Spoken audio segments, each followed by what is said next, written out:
काय चाललंय मूर्खपण? हा? आम्ही आमचा निर्णय बदलावा म्हणून हा जर हट्टीपणा करत असशील ना तर ही नाटकं पहिली बंद कर. आम्ही तुझ्याशी बोलतो देवानी, आम्ही तुझ्याशी बोलतोय. तू आमच्याशी बोलणार नाहीस का? हा? ठीक आहे. तुझा हा हट्टीपणा तुला जर असाच सुरू ठेवायचा असेल ना तर खुशाल सुरू ठेव. असंही सारं जग आम्हाला चुकीचं समजतंय. तुला होणाऱ्या त्रासाला, आपल्या बाळाला होणाऱ्या त्रासाला जर आम्ही जबाबदार असू असा सगळ्यांचा समज असेल ना तर असू दे, पण आमचं मन वळवण्यासाठी ही असली नाटकं पहिली बंद कर. नाही तुला असं वाटत असेल की आमचं तुझ्यावर खूप प्रेम आहे, तुझी अशी अवस्था बघून आमचं मन विरघळेल, आम्ही आमचा निर्णय बदलू, तर ते यावेळेस नक्कीच शक्य नाही. कारण यावेळेस प्रश्न आपल्या बाळाचा आहे. खाली चल आणि मुकाट्याने जेवून घे. आम्ही जेवण वरती घेऊन येऊ का? आम्ही तुझ्याशी बोलतोय, तू ऐकणारच का आमचं? जोपर्यंत तू माझा निर्णय मान्य करत नाहीस तोपर्यंत मी जेवणार नाही. ठीक आहे, तुला जे करायचं असेल ते कर, पण तुझा हा निर्णय आम्हाला कधीच मान्य होणार नाही.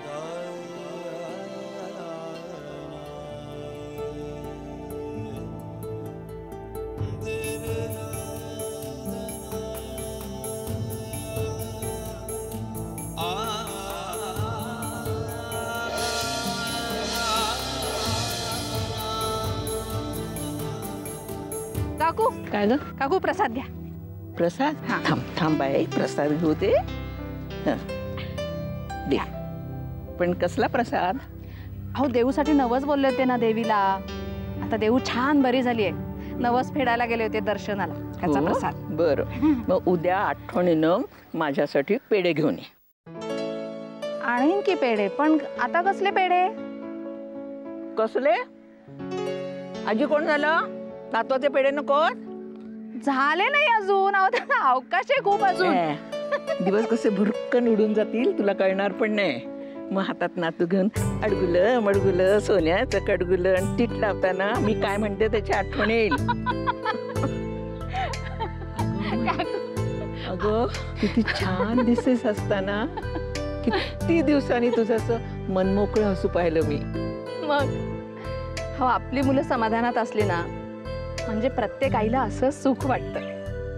माझ्या देऊचं आता सगळं छान मार्गी लागलंय. यापेक्षा मला आणखी दुसरं काय हवं हो? खरंच बाई, देऊच्या बाबतीत ते सर्व ऐकलं ना हपकून गेले होते मी. दिवसातून 17 वेळा देवाला विचारत होते माझ्या देऊच्याच नशिबी असा भोग का म्हणून. पण एक सांगू, तिच्यावरचं हे संकट त्याच्यामुळेच टळलं की. खरंय. आता माझं देवाकडे एकच मागणं आहे, माझी देऊ अशीच कायम सुखात राहू दे.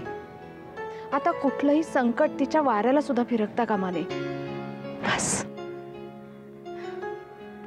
आता साक्षीचा विचार सारखा मनात येत राहतो. मनासारखी नोकरी मिळाली तिला, आता तिच्या लग्नाचं पाहायला हवं ना, त्याचीच काळजी वाटत राहते. काळजी वाटणारच ग, पण राजला विसरणं कठीण जाणार तिला. मागचं सगळं विसरून लग्नासाठी तयार होणं अवघडच जाणार आहे. किती दिवस? कधीतरी हे सगळं विसरायला हवं ना. आयुष्याची नवीन सुरुवात करायला हवी ना. तू साक्षीशी बोललीस? तिच्यासाठी कोणी मुलगा पाहिलास का? छे हो, लग्नच करायचं नाही म्हणते ती. आता कसं आणि कुठल्या शब्दात तिला समजावू तेच कळत नाही मला तर. नाही, तू काळजी करू नकोस. मी बोलेन तिच्याशी. म्हणजे माझं बोलणं टाळणार नाही ती.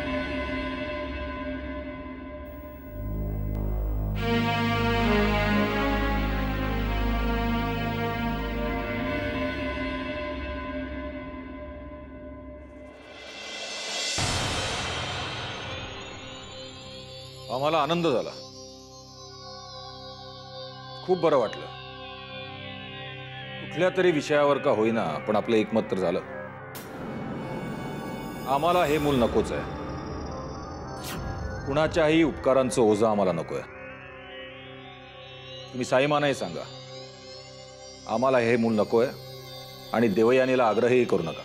कोणाच्या आग्रहाखातर तिने हा निर्णय घेतला नाहीये. प्रिया वहिनींच्या दुःखाची झळ तिच्यापर्यंत पोहोचली म्हणून देवयानीने हा निर्णय घेतलाय. आणि असंही तुम्ही तिला कधीच महत्व दिलं नाही. आणि तुम्हाला आनंद याचा नाही झाला की आपलं एकमत झालंय. तुम्हाला आनंद याचा झालाय की आमचं आणि देवयानीचं भांडण झालं. आमचा आनंद जगजाहीर आहे. आम्ही देवयानीचा स्वीकार कधीच केला नव्हता. तिच्या बाळाचा काय स्वीकार करणार? ती वेळच आम्ही तुमच्यावर येऊ देणार नाही रणवीराचे. कारण ती संधीच आम्ही तुम्हाला मिळू देणार नाही. तुमचा हा आनंद फार काळ टिकणार नाही रणवीराचे. तसंही आम्हाला त्या गोष्टीचं काही विशेष वाटत नाही. आम्ही फक्त वाट पाहतो तुम्ही देवयानीला राजे शिर्केंच्या घरातून कधी हाकलून देता. एकदा तसं झालं की आम्ही सगळ्या शहरात मिठाई वाटू. स्वप्न पाहणं सोडून द्या रणवीराचे. आजपर्यंत तुम्ही पाहिलेली स्वप्न ही फक्त स्वप्नच राहिली. देवयानीला घरातून हाकलून देण्याचं तुमचं स्वप्न ही स्वप्नच राहणार आहे.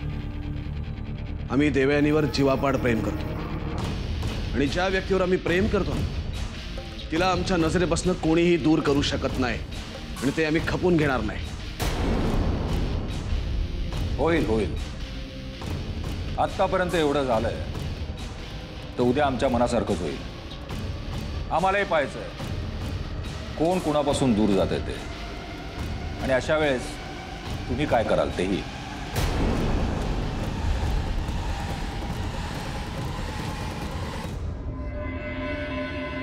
थांब अमोल, कुठे गेला होतास तू? इथेच बाहेर मित्रांबरोबर. अमोल, तुला माहिती होतं ना आपल्याला सगळ्यांना मंदिरात दर्शनासाठी जायचं म्हणून? हो, पण माझा मूड नव्हता. देवाच्या दर्शनाला जायला मूड असावा लागतो अमोल. आणि मलाही कळू दे तुझा मूड का नव्हतं ते. डॅड, तुम्हाला चांगलंच माहिती आहे. अच्छा, म्हणजे अजूनही त्या महागड्या इन्स्टिट्यूटमध्ये ॲडमिशन घेण्याचं खूळ तुझ्या डोक्यातून गेलेलं दिसत नाहीये.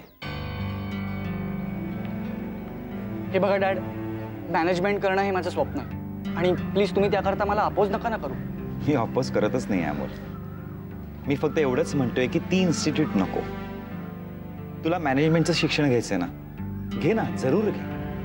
मी तुला कुठल्याही वेगळ्या क्षेत्रात जायचा आग्रह धरणारही नाही. पण मिरचंदानी इन्स्टिट्यूटचा हट्ट सोडून देतो. तू दुसऱ्या कुठल्याही चांगल्या गव्हर्नमेंट इन्स्टिट्यूटमध्ये ॲडमिशन घे ना. डॅड, मला एक कळत नाही की तुम्ही मगासपासून महागडं हे काय चालवलंय. हे बघा, शिक्षण घ्यायचं म्हटल्यानंतर पैसा खर्च होणारच ना. हां, या इन्स्टिट्यूटमध्ये फक्त जास्त खर्च होणार आहे. मग काय फरक पडणार आहे ॲडमिशन घ्यायला? फरक पडतो अमोल. कारण त्या इन्स्टिट्यूटमध्ये टॅलेंटपेक्षाही पैशालाच जास्त किंमत दिली जाते. आणि तू कितीही स्कॉलर असलास ना तरी तिथे ॲडमिशन घेताना तुला डोनेशन हे भरावंच लागणार आहे. मग भरूया ना डोनेशन. घेऊ डोनेशन भरून ॲडमिशन. काय होणार आहे त्याने? आणि डॅड, आता तर मी एकटाच आहे, त्यामुळे माझ्या शिक्षणाचा लोड तुमच्यावर येण्याचं काहीच कारण नाही आहे. अमोल, तू जरा समजून घे रे. आपली परिस्थिती असते ना तर मी तुला शिक्षणासाठी परदेशी पाठवायलाही मागे पुढे पाहिलं नसतं. पण आपल्याकडे एवढा पैसा नाही आहे.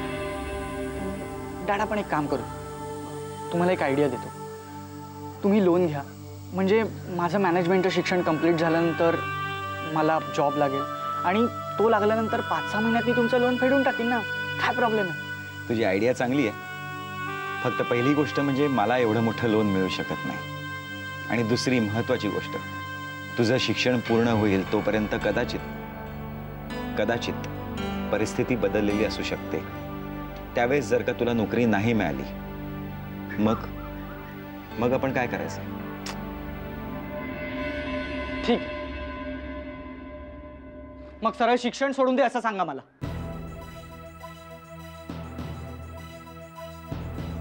अमोल रे, मी नाही तर काय डॅड, तुम्हाला माझ्या एकट्याच्या शिक्षणाचा खर्च नाही परवडत. निव्वळ पैसा नाही म्हणून मला कॉम्प्रोमाइज करायला सांगताय तुम्ही? अमोल, मी अहो, इतरांचे डॅड बघा त्यांच्या मुलांकरता काय काय तरतुदी करून ठेवतात आणि तुम्ही आजपर्यंत माझ्या भविष्याकरता, माझ्या फ्युचर करता तुम्ही काही नाही करू शकलात। अमोल, अरे ठीक आहे, तुमची इच्छा आहे ना की मी शिक्षण सोडावं, तसंच करतो मी। नाही तसंच करतो, म्हणजे बरं वाटेल तुम्हाला।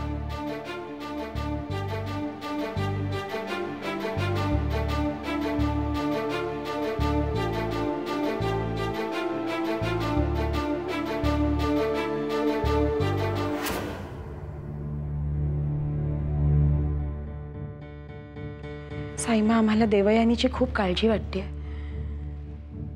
तिने जर तिचा हट्टीपणा असाच चालू ठेवला तर फार त्रास होईल, तिलाही आणि बाळालाही।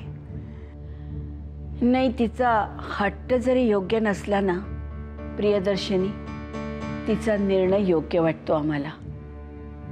आदित्य राजांनी हे मान्य करायला हवं आणि आम्हाला असं वाटते की तुम्हीही त्याचा विचार करावा।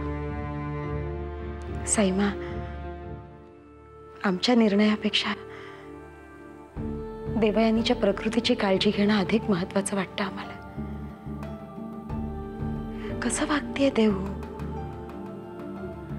गरोदर आहे ती, तिचा नुकताच अपघात झालाय, तिची प्रकृती नाजूक आहे आणि अशात ती काळजी घेत नाहीये स्वतःची आणि बाळाची सुद्धा। कसं चालेल आहे साईमा? आम्हाला तुमचं म्हणणं पटतंय प्रियदर्शनी, पण आम्हाला खात्री आहे यातून नक्की काहीतरी मार्ग निघेल।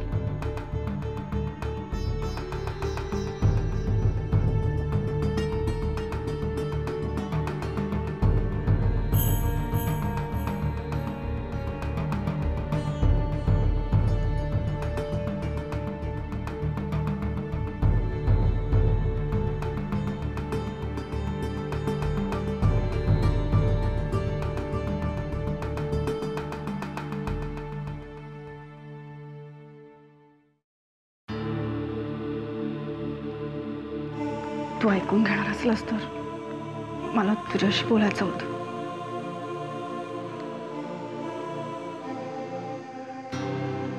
मला माहितीये तू खूप चिडलायस, तुझं रागवणं हे स्वाभाविक आहे, पण खरंच विक्रम, प्रिया बहिणींचं दुःख मला नाही बघावलं। प्रिया बहिणींचं दुःख आम्हालाही भावत नाही, पण म्हणून आम्ही तुझ्यासारखा निर्णय घेतला नाही।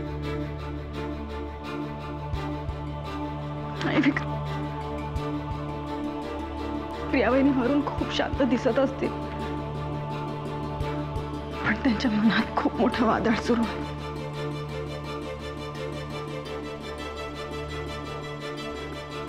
मला माहिती आहे माझ्या बोलण्यावर तुझा विश्वास बसणार नाही, तुला वाटेल तुझं मन वळवण्यासाठी मी हे सगळं बोलतेय,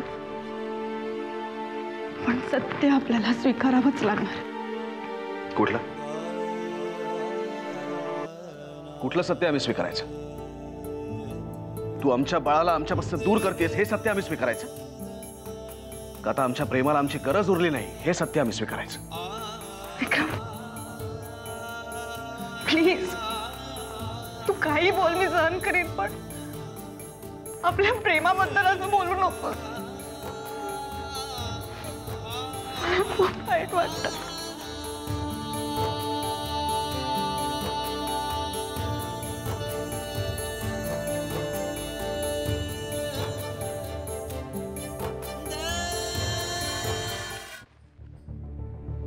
तुझं बरं आहे का?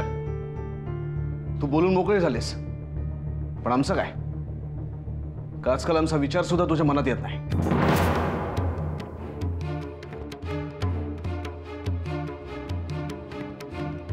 तुझाच विचार करत असते मी सतत। हा निर्णय घेतला तेव्हा सुद्धा आधी तुझाच विचार माझ्या मनात आला।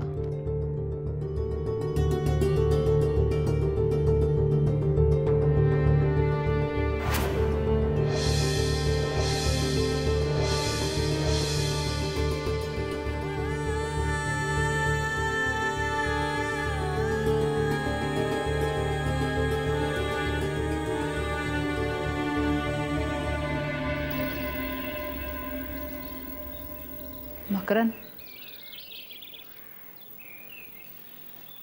वहिनी सांग ना, मी कुठे कमी पडलो?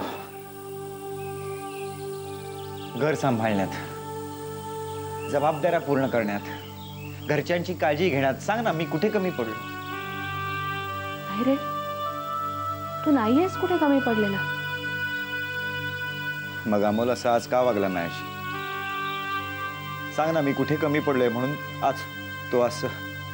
अरे तो लहान आहे अजून, तितकीशी समज नाहीये त्याला अजून. या अशा गैरसमजात आपण अजून किती दिवस राहणार आहोत? नाही, मॅनेजमेंटचं शिक्षण घ्यायला निघालाय मुलगा आणि अजूनही त्याला समज आली नाही, अशा भ्रमात राहायचंय आपण.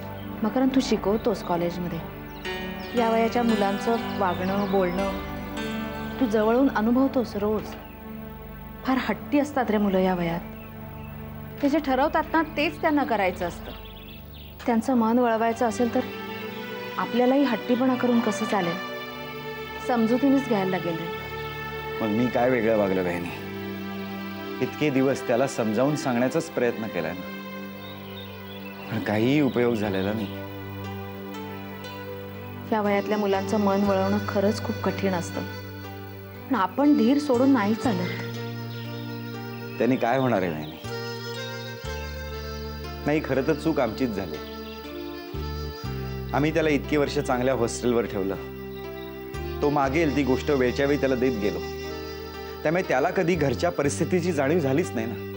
मुळात आम्हीच ती त्याला होऊ दिली नाही. मग आता तो असाच वागणार ना आमच्याशी. तुला या गोष्टीचा खूप त्रास होतोय, खरंच मान्य आहे मला.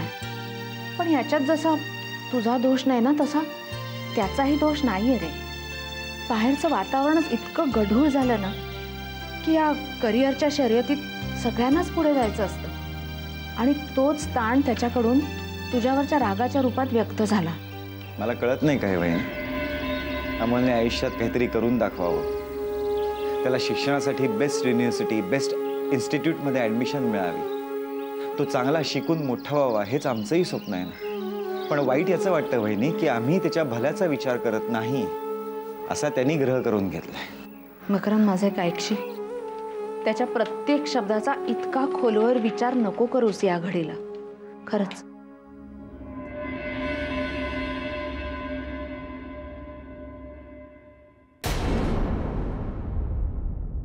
झोपेच्या गोळ्या प्रिया वहिनीच्या खोलीत सापडल्या.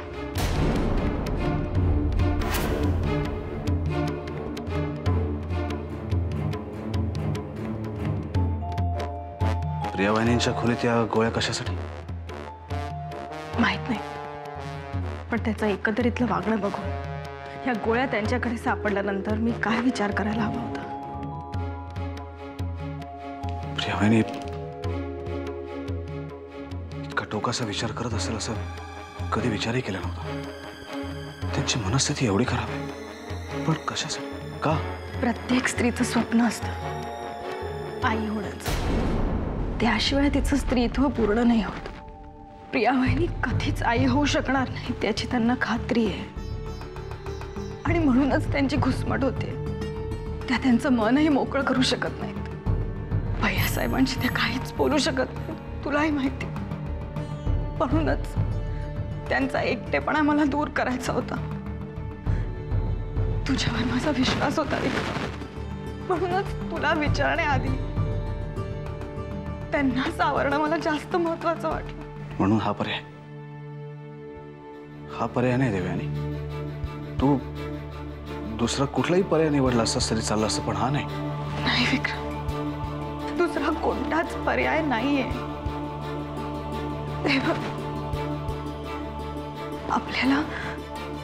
आपल्याला परत बाळ होऊ शकतं ना, आणि हे बाळही आपल्या डोळ्यासमोरच वाढेल. प्लीज. नाही, आपल्या समोर नाही, आपल्यापासून खूप दूर असेल. ते खूप दूर असेल.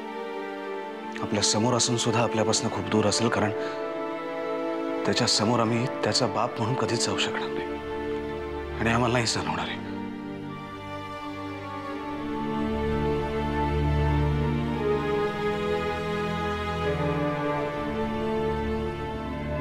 काही नाही रे, काही उपयोग नाही झाला डॅडला सांगून. किती ना सांगितलं ना तरी सुद्धा नाही पटणार त्यांना. एनिवे, माझंच नशीब ह्या असल्या मिडल क्लास घरात मी जन्माला आलो. तुझ्यासारख्या श्रीमंत घरात जन्माला आलो असतो ना तर खरंच बरं झालं असतं.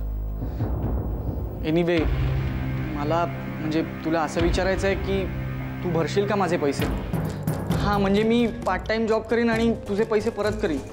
हवं तर मी वेटरचं पण काम करीन, पण कसंही करून देतो ना तुझे पैसे. प्लीज बघ ना काही होत आहे का. मी नंतर फोन करतो. काय मूर्खपणा चाललाय? हेच करायचं बाकी होतं. अमोल, तुला हर एक प्रकारे समजावून सांगितलं, अजूनही तुझ्या डोक्यातून हे खूळ जात नाहीये का? मकरंद, काय झालं? का ओरडतोयस त्याच्यावर? विचार यालाच. आपला बाप कसा नालायक आहे हे सगळ्या जगाला ओरडून सांगतोय. या घरात जन्माला येऊन चूक केली असं वाटतंय याला. डॅड, मला असं नव्हतं म्हणायचं. मग काय म्हणायचं होतं? वेळप्रसंगी वेटर व्हायची तयारी आहे ना तुझी? अरे, जेवणानंतर स्वतःचं ताट कधी उचललेस का घरात? आज ती इन्स्टिट्यूट तुला आमच्यापेक्षा जास्त महत्वाची वाटते. मकरंद, अरे रागाच्या भरात काहीही निष्कर्ष काढू नकोस. तो काय म्हणतो ऐकून तर घे. अगं वहिनी, पैशाने कोणी मोठं होत नाही हे कधी कळणार याला? अमोल, मोठं व्हायचं असेल ना तर स्वतःला प्रूव्ह करून दाखव. स्कॉलरशिप मिळव, स्वतःच्या हिमतीवर काहीतरी बनवून दाखव. मोठ्या इन्स्टिट्यूटमध्ये शिकलं म्हणजे कोणी मोठं होत नसतं अमोल. बास अमोल, परत त्याच गोष्टी बोलायला लावू नकोस. साक्षी, अमोल, काकू, अहो अगं त्या दोघांना पुरणपोळ्या आवडतात ना, म्हणून मी घेऊन. काय झालं? मकरंद, काय झालं रे? माझ्या मुलांनी मला माझ्या कमीपणाची जाणीव करून दिली उदा बापू. आज हा मला दाखवून देतोय मी बाप म्हणून कसं नालायक आहे ते. हो डॅड.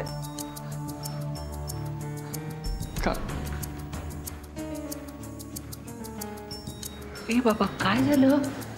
अगं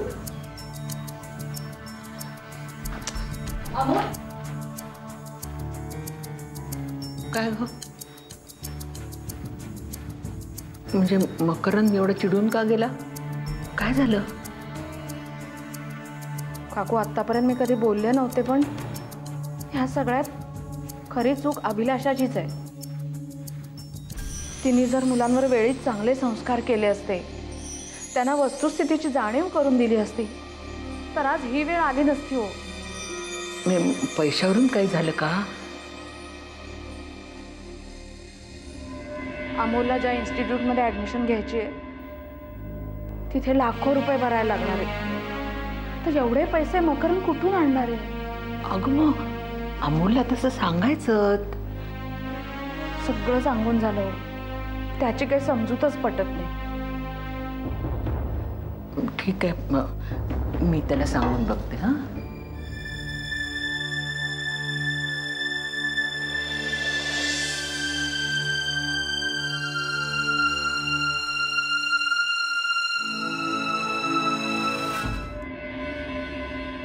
मोठ्या दिमाखात वावरत होतात ना तुम्ही. देवयानीचा अपघात झाला तेव्हा ती हॉस्पिटलमध्ये मृत्यूशी झुंज देत होती, तेव्हा खूप आनंद झाला होता तुम्हाला. आतापर्यंत दुसऱ्यांसाठी खड्डे खणण्यात वेळ घालवला तुम्ही रणवीराचे, आणि आता त्याच खड्ड्यात तुम्ही स्वतः अडकला. कशाबद्दल बोलताय तुम्ही? आणि आमच्यावर असले आरोप करण्याची तुमची हिंमत कशी झाली? सगळ्या गोष्टींची माहिती असेल तुम्हाला. मग आपल्या घरात काय चालू आहे याची माहिती नाही तुम्हाला?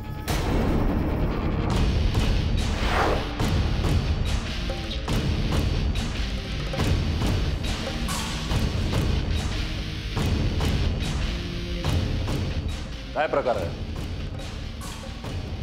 काय आहे? देवयानीने असा तडकाफडकी निर्णय का घेतला याचं कारण तिने आम्हाला सांगितलं रणवीराचे. या गोष्टीला फक्त तुम्ही जबाबदार आहात. कोण डावरा आदित्यराजे? आम्ही वाटेल ते आरोप सहन करणार नाही. हीच तुमची गुरमी प्रिया वहिनींच्या जीवावर उठले रणवीराचे.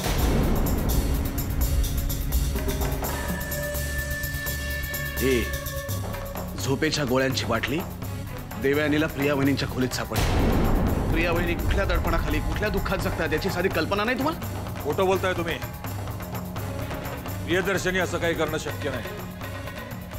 हा तुम्ही आणि देवयानीने आमच्या विरुद्ध केलेला बनाव आहे. आयुष्यभर दुसऱ्यांविरुद्ध कट कारस्थानं करत आलात तुम्ही रणवीराचे. त्यामुळे आपल्या बाबतीतही कोणीतरी असंच करताय असे भास होत आहेत तुम्हाला. आम्ही तुम्हाला पुरेपूर ओळखून आहोत आदित्यराजे. तुमच्या मनात चाललेले खेळ आम्हाला चांगले समजतात. आमचं मन?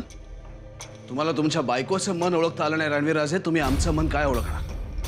देवयानीने तुमच्या बायकोचं मन ओळखलं. देवयानीने प्रिया वहिनींचं दुःख जाणलं आणि म्हणूनच तिने असा तडकाबडकी निर्णय घेतला. म्हणजे देवयानीच्या नाटकाने तुम्ही विरघळलात तर, आणि आम्हाला मूल देण्याच्या तिच्या निर्णयाला तुम्ही होकार दिलाच असेल. नाही, कारण प्रिया वहिनींचं दुःख दूर करण्याची जबाबदारी तुमची आहे आणि आमचं मूल तर आमच्यापाशीच राहणार आहे. ते तुमच्यासारख्या माणसाच्या ताब्यात आम्ही कधीच देऊ शकत नाही ज्याला आपल्या बायकोचं दुःख सुद्धा दूर करता येत नाही.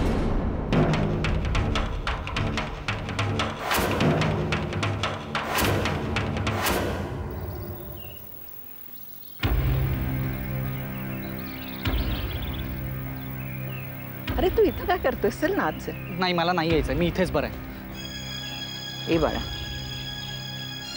आपल्या माणसांवर कुणी रागावतं का? ते पाहिलंच ना किती रागवतात. तुझ्याशिवाय कोण आहे आता रागवायला त्यांना? आता तूच आहेस ना. नाही आहे ना कोणी आता. मग माझे लाड करायचे सोडून का ओरडतायत मला? अरे तूच आधार आहेस त्यांचा. तू स्वतःच्या पायावर उभं राहावंस, मोठं व्हावंस, एवढीच अपेक्षा तुझ्याकडून आहे त्यांची. हो माहिती आहे मला, पण तरी तू असाच वागणार? चल, राग धरू नकोस. चल. नाही, मला इथेच थांबायचं आहे. मी नाही आहे. तुझ्यासाठी पुरणपोळी आणली, चल खायला. चल. नाही, नको आहे मला. मी आणलेली पुरणपोळी नाही म्हणतोस? मला राग आलेला आहे, मी बोलणार नाही तुझ्याशी. अगं गोदा काकू, हे काय आहे आता नवीन? चल जाऊया. चल. एक खरं सांगू, मकरंद एवढा चिडलेला मी पाहिला नव्हता. तुझ्याकडून काही? हो, खरंच माझं चुकलं. मी त्यांना नको होतं असं बोलायला. सॉरी. सॉरी मला म्हणतोयस? त्याला म्हण. अगं पण त्यांचा राग अजून शांत झालेला नसेल ना? तरीही त्यालाच म्हण. अरे जगात तेवढी एकच जागा असते, तिथे मागितल्याशिवाय माफी मिळते. तेव्हा आता जो काही निर्णय घ्यायचा आहे ना, तो आई वडिलांचा विचार करूनच घे. त्यांना नाराज करून नाही रे चालायचं. चालेल का? नाही, खरंच नक्की? पुढे नाही होणार माझी चूक. नक्की? हो. मग पुरणपोळी खायला चल.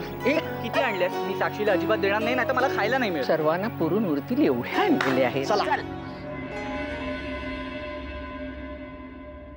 आमच्या नकळत या घरात काय प्रकार चालवलेत तुम्ही? कसला प्रकार? काय केलं आम्ही? या गोळ्या या घरात आल्याच कशा?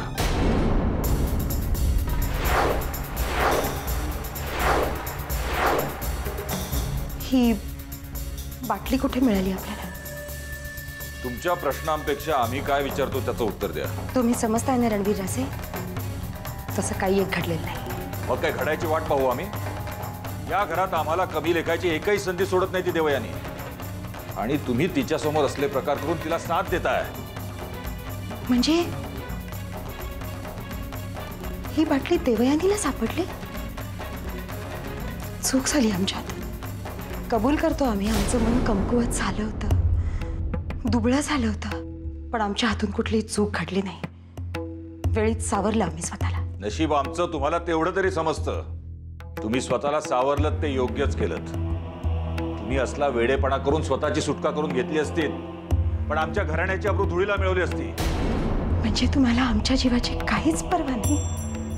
इतकी वर्ष तुम्हाला सुखात दुःखात सोबत केली आम्ही. आमचा जीव गेला असता तरी चाललं असतं, पण घराण्याची अब्रू, प्रतिष्ठा हेच महत्वाचं आहे. आमची जरा सुद्धा काळजी वाटत नाही तुम्हाला? तुमच्या जीवाचा निर्णय तुम्ही घ्यायचा आहे. आम्ही तशी मोकळीक तुम्हाला देतो, पण देवयानी मार्फत आमच्या ज्या काही गोष्टी उघडकीस येत आहेत त्याने आमचा मनस्ताप अजूनच वाढतोय हे लक्षात ठेवा. फक्त मीपणा भरलाय तुमच्यात रणवीर राजे. तुमचा अहंगंड, तुमचा मीपणा, तुमचा अहंकार, याच्या पलीकडे जग दिसत नाही तुम्हाला. नका काळजी करू. हे जे तुमचं सत्य आहे ना, ते देवयानी नाही आणणार जगापुढे.